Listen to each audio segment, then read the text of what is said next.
Hi students, it's our second video, or we can say that second part of second chapter for 12th class, Lost Spring. So let's start the chapter. My acquaintance with the barefoot rag pickers leads me to Simapuri, a place on the periphery of Delhi yet miles away from it metaphorically.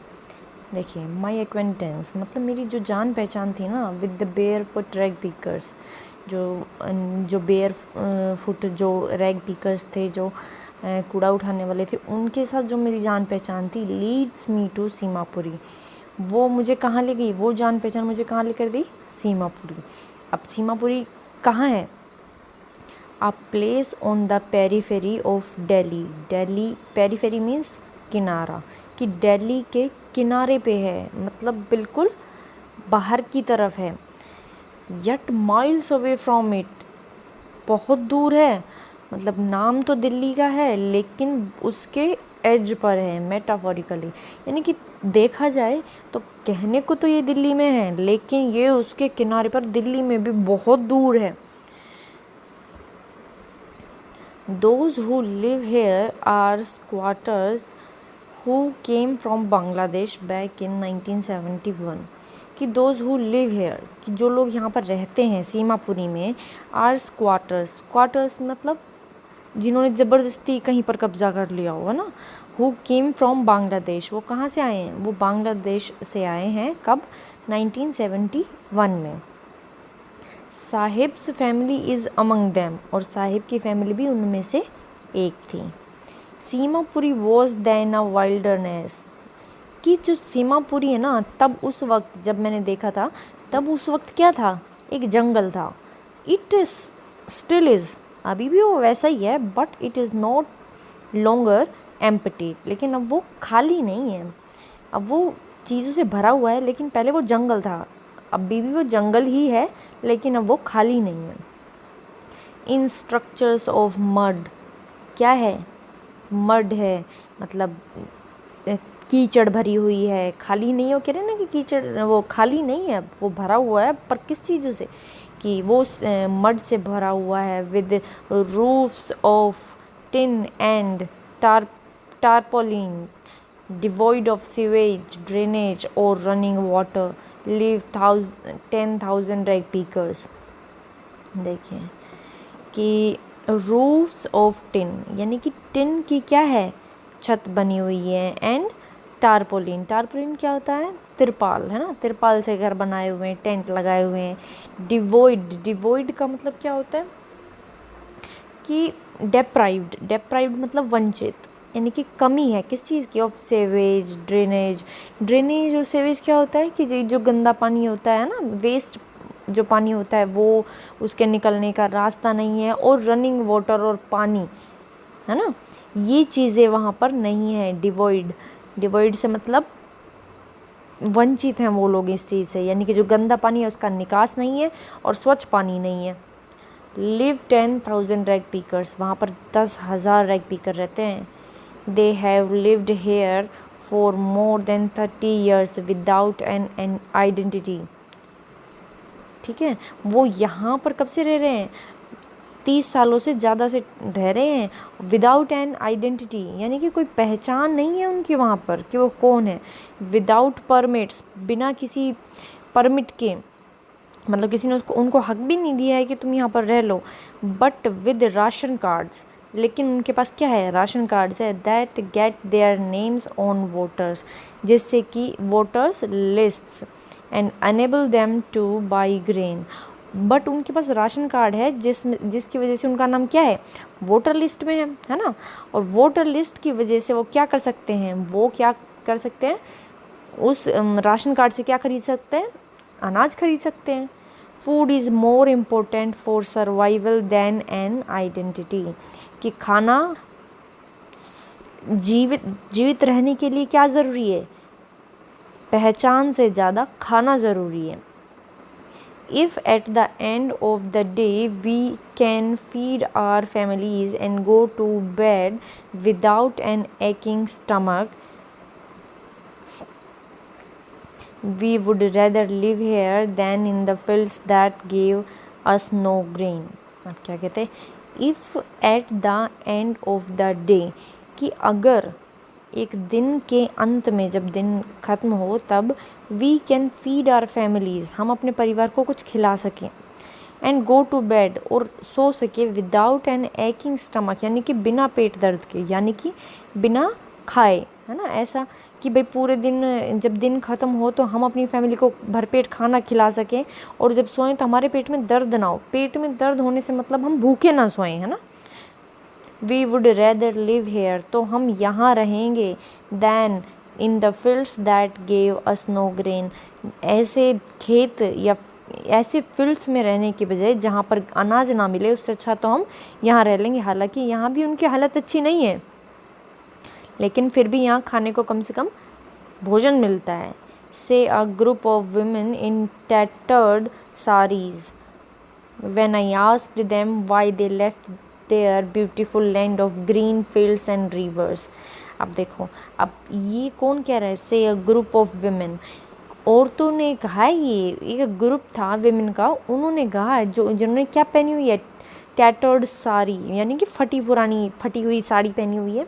उन्होंने कहा, when I ask them, जब मैंने उनसे पूछा, why they left their beautiful land of green fields and rivers, कि उन्होंने अपनी जो ब्यूटीफुल, जो सुंदर धरती थी, हरी भरी और नदियों की, तो उनको क्यों छोड़ दिया। तो उन्होंने ये जवाब दिया कि वहाँ पर अगर हम भोजन ना मिले हमें, तो हम उस जगह रहने से अच्छा तो हम यहाँ रह लें, जहाँ पर हमें कम से कम भरपेट खाना तो मिलता है।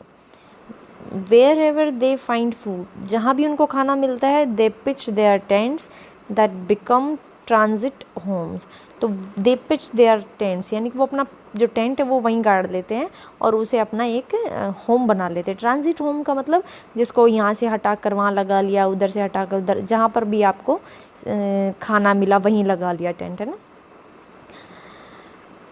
Children grow up in them, children, अब जो बच्चे हैं वो इन्हीं में बड़े हो जाते हैं, बिकमिंग पार्टनर्स इन सर्वाइवल, और फिर जो उनके सर्वाइवल के लिए, यानी कि वो जीवित रहने के लिए जो काम करते हैं, उसमें उनके बच्चे भी पार्टनर बन जाते हैं। एंड सर्वाइवल इन सीमापुरी, और जो सीमापुरी में जीवित रहने का मतलब क्या था, सर्वाइवल करने का मतलब क्या था, मीन्स रैग पिकिंग, मतलब कूड़ा उठाना, है ना। थ्रू द ईयर्स, काफ़ी सालों से, it has acquired the proportion of a fine art, अब ये कई सालों से काम ऐसा ही चल रहा है, तो इस काम ने क्या, ये काम क्या बन गया, एक कला बन गई। फॉर देम, है ना, उनके लिए। Garbage to them is gold, अब गार्बेज उनके लिए क्या था, गोल्ड था, सोना था। It is their daily bread, वो उनके लिए क्या था, वो उनका डेली का खाना था। A roof over their heads, एक छत थी उनके ऊपर। Even it is a leaking roof, कि जो छत थी वो क्या थी, लीकिंग, यानी कि उसमें छेद हो रखा था, मतलब अच्छी नहीं थी, है ना। But for a child it is even more, लेकिन एक बच्चे के लिए वो जो गार्बेज था वो इससे कहीं ज़्यादा था। I sometimes find a rupee, even a 10 rupee note, Sahib says, his eyes lighting up। अब साहिब क्या कहता है, उसकी आंखों में क्या थी, चमक, है ना, कहते हुए, ये बात बोलते हुए कि कभी कभी मुझे क्या मिल जाते हैं, 1 रुपया मिल जाता है, और इवन 10 रुपी नोट, और कई बार तो 10 रुपये का नोट भी मिल जाता है। When you can find a silver coin in a heap of garbage, heap means ढेर, कि जब आपको, you can find a silver coin, जब आप जो कचरा है उसके ढेर से सिल्वर कॉइन आपको मिल सकता है ना। सिल्वर कॉइन मतलब रुपए, है ना, पैसे, coins. You don't stop crouching for there is hope of finding more, तो आप उसको खंगालना बंद नहीं कर सकते उस वक्त, है ना। जब आपको 1 रुपया 2 रुपया कोई कॉइन मिल जाए तो आप उसको खंगालना, उसको सर्च करना बंद नहीं कर सकते। For there is hope of finding more, क्यों, क्योंकि आपके अंदर तब क्या होती है, होप होती है कि अभी और भी मिल सकते हैं ना। It seems that for children, garbage has a meaning different from what it means to their parents. It seems that for children, ऐसा प्रतीत होता है कि जो बच्चे हैं ना उनके लिए garbage has a meaning different, यानी कि गार्बेज का कुछ अलग ही मतलब है for what it means to their parents, उस मतलब से जो कि पेरेंट्स के लिए गार्बेज का मतलब जो है ना उस मतलब से अलग मतलब है बच्चों के लिए उस गार्बेज का. फॉर द चिल्ड्रन, अब बच्चों के लिए क्या है, it is wrapped in wonder, क्या है वो आश्चर्य से भरा हुआ है, लिपटा हुआ है. फॉर द एल्डर्स, और बड़ों के लिए it is a means of survival, ये सिर्फ एक जीवन जीने का साधन है ना. Okay. One winter morning I see Sahib standing by the fenced gate of the neighborhood club watching two young men dressed in white playing tennis. अब एक सर्दी की सुबह ना मैंने देखा कि साहिब फेंस्ड गेट जो है, यानी कि जहाँ पर जो बाड़ लगी हुई होती है, बाड़ का मतलब क्या होता है कि बाहर से कोई अंदर ना आ सके इसलिए एक जाल लगा देते ना लोहे का, आपने देखा होगा. तो उसके बाहर खड़ा हुआ था, हमारे नेबरहुड में ही क्लब है तो उसके बाहर खड़ा हुआ था और क्या कर रहा था, watching two young man dressed in white, कि दो आदमी जो कि सफ़ेद कपड़े पहने हुए खेल रहे थे ना उनको देख रहा था. और वो क्या खेल रहे थे, टेनिस खेल रहे थे. आई लाइक द गेम, मैं ये गेम पसंद करता हूँ. ही हम्स, वो गुनगुनाया, मतलब धीरे धीरे बोला. Content to watch it standing behind the fence, अब वो उस चीज़ को देखते हुए क्या थोड़ा सा संतुष्ट था ना, कि भाई उसको पसंद था वो गेम और इसीलिए वो बाहर खड़ा होकर उस गेम को देख रहा था. I go inside when no one is around, he admits, वो ये बात स्वीकार करते हुए कहता है कि मैं ना अंदर जाता हूँ, जब कोई नहीं रहता तब मैं अंदर जाता हूँ. The gatekeeper lets me use the swing, और जो गेट कीपर है उस क्लब का वो मुझे यूज़ करने देता है झूलों को. Sahib two is wearing tennis shoes that look strange over his discoloured shirt and shorts, Sahib ने खुद ने वाइट कलर के टेनिस के जो शूज़ होते हैं वो पहने हुए थे, लेकिन वो बड़े अजीब लग रहे थे. किस पर, जो उसकी डिसकलर शर्ट और शॉर्ट्स थे ना, यानी कि जिनका कलर नहीं था, उनके ऊपर वो शूज़ बड़े अजीब लग रहे थे. Someone gave them to me, he says in manner of an explanation. अब जैसे वो जो नरेटर है वो देख रही होगी उसके शूज़ को, तो उसने देखा कि भाई ये मेरे शूज़ को देख रही है, तो उसने एक्सप्लेन करते हुए कहा कि मुझे किसी ने दिए हैं ये जूते.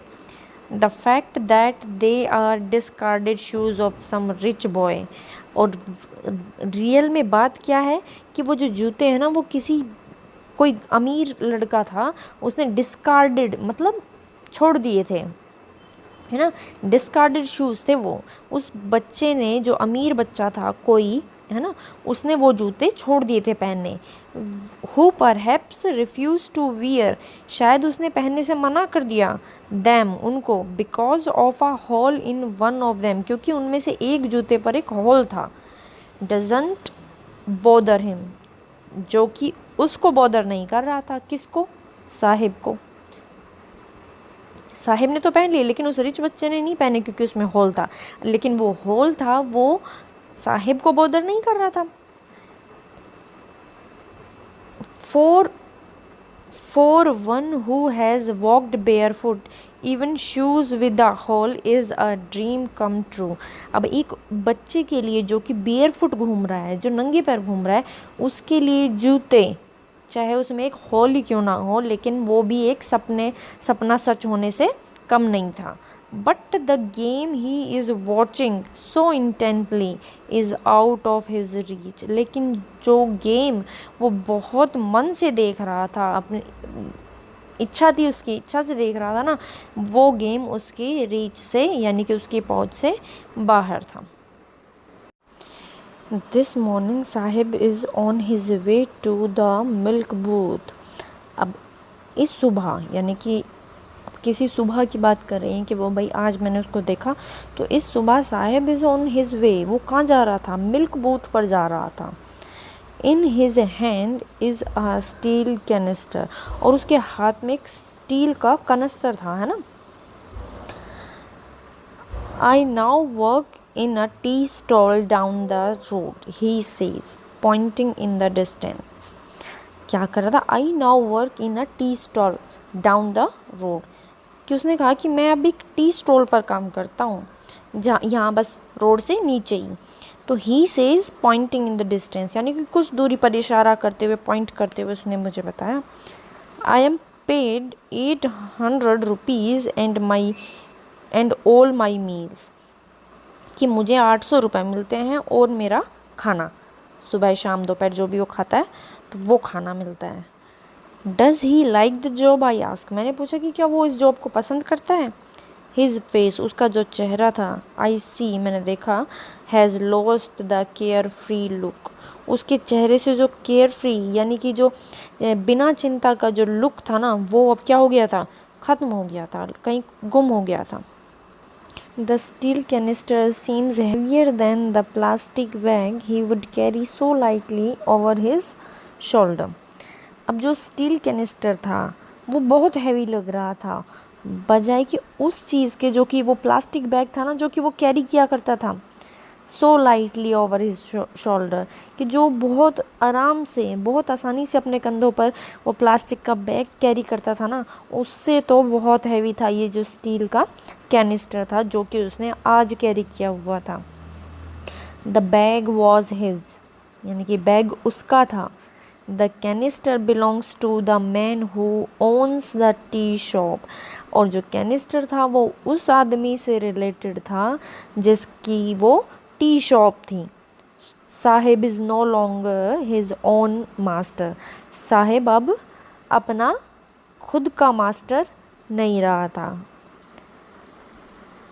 ये यहाँ तक एक कहानी हो चुकी है ना।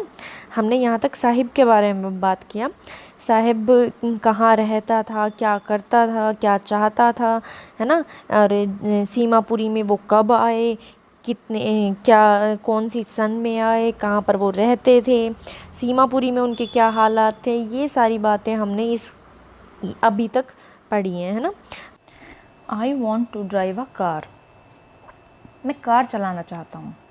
Mukesh insist on being his own master. अब मुकेश ये एक न्यू कैरेक्टर का नेम है, तो वो क्या इंसिस्ट मतलब ज़ोर डालना, है ना, कि मुकेश किस चीज़ पर ज़ोर डालता है कि खुद का मास्टर बने, यानी कि वो किसी के लिए काम ना करे, वो खुद का मास्टर बने। I will be a motor mechanic, he announces. I will be a motor mechanic, he announces. उसने क्या कहा कि भाई मैं क्या बनना चाहता हूँ, कि मैं एक मोटर मैकेनिक बनना चाहता हूँ। Do you know anything about cars, I ask. मैंने नैरेटर ने पूछा कि क्या तुम कुछ जानते हो कार्स के बारे में, मतलब चलाना उसको जानते हो तुम, और मोटर मैकेनिक हो तुम तो क्या तुम उसके बारे में, उसके जो पार्ट्स है, बॉडी है, उसके बारे में जानते हो कुछ। I will learn to drive a car, he answers. अब उसने क्या आंसर किया कि मैं कार चलाना सीख लूँगा। Looking straight into my eyes, मतलब सीधा मेरी आंखों में देखते हुए उसने कहा कि मैं चलाना सीख लूँगा। His dream looms like a mirage amidst the dust of streets that fill his town Firozabad. देखिए, famous for its bangles. His dream looms का मतलब क्या होता है? लूम्स का मतलब होता है धुंधला, ठीक है, धुंधला दिखाई देना कोई चीज़, कि जो उसके जो सपने थे ना वो धुंधले दिखाई दे रहे थे, ऐसे धुंधले दिखाई दे रहे थे जैसे a mirage amidst the dust of streets, कि यानी कि जब जो धुएं भरी और धूल मिट्टी से भरी हुई जो स्ट्रीट थी ना, उसके बीच में एक मिराज, कोई आकृति बनना।